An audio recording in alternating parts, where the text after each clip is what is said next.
The first thing we do with the crack is identify whether it's a structural crack or a cosmetic crack. Once identifying which sort of crack it is, we follow it all the way to the end. When we found the very end of the crack, we need to drill a hole with a large drill bit to ensure the crack doesn't travel any further whilst we're trying to do any repairs to the crack with jackhammers and grinders, etc. After locating the end of the crack, as I said, we drill a hole. That'll stop the crack travelling any further whilst we're working on it, using a 25mm drill bit, and we go down well past the bottom of the crack. This being only a cosmetic crack, we'll probably only go down to about 2 inches or 50mm, which is about 20mm before the Rio.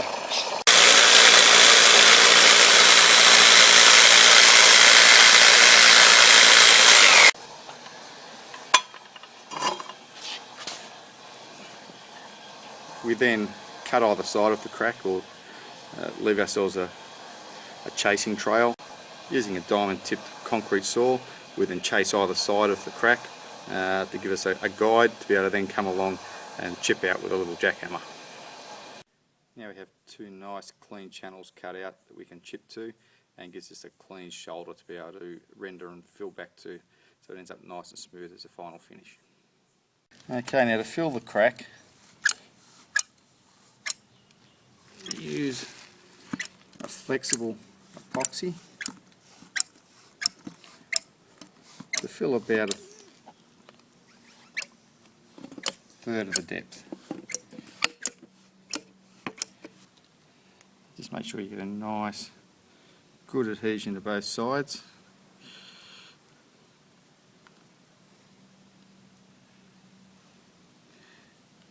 And that it's nice and tight in that hole there. It needs to be flexible so that if you get any further movement, it doesn't immediately re-crack. Righty, now the second last stage is applying a bonding agent to the walls of the crack. Must be a flexible bonding agent that's suitable for being underwater.